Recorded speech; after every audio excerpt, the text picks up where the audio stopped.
What's up, guys? Today I'm going to show one of my favorite ways to take the back from side control. It's really explosive and I think it's a really cool way to do it. And so I find myself in side control, but most importantly, I'm changing my base. Now, I can force my partner to face me by pulling his top leg. Sometimes people will do this on their own because they're trying to replace the guard, okay? So what I'm going to do with my top leg is scoop right over his top leg.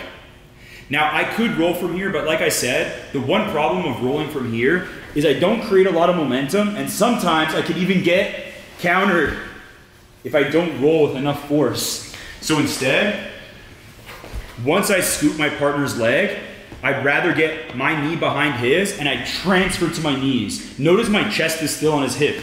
I don't want to get up here and try to roll because there's different ways he can defend himself. So I keep my chest low, I change my hand behind his collar, 4 fingers in the back of his collar. I switch to my toes, I'm gonna front roll towards his legs, and I generate a lot of momentum from here.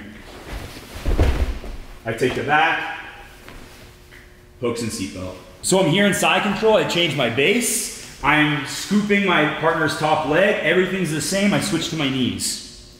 Okay, I'm still gonna roll to the back, holding my partner's collar, but we can go for this really sneaky submission and try to finish the match without getting my hooks and seatbelt.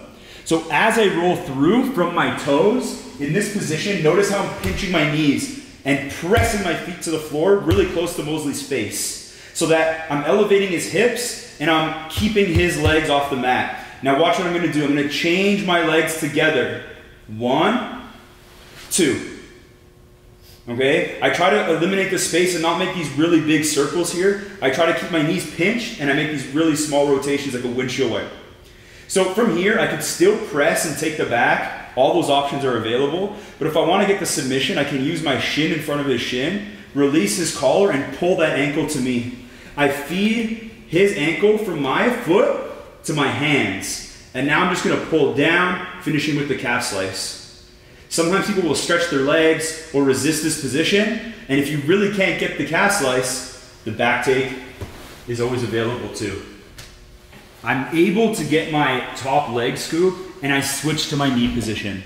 Okay, now sometimes I'm not able to roll to the back because my opponent sees it coming, and usually when they see it coming, they're not going to expose their back. So Mosley's going to start to, yeah, exactly, he's going to put his back flat on the floor. Now I could still use my toes and go for an explosive roll and probably take his back, but if he's putting his back on the floor, he's doing me a huge favor. I'm going to remove my arm and switch it to a crossface. As I do, I'm immediately going to get the underhook, and I'm going to keep my top knee nice and tight, and even if he's trying to lift his hips, he's actually going to aid me in getting a really tight mount here. I keep my knee nice and tight, and I'm tucking my foot. Okay, so this is a great position because we set up the double attack. You can roll to the back, or if he sees it coming, I'll just take the mount.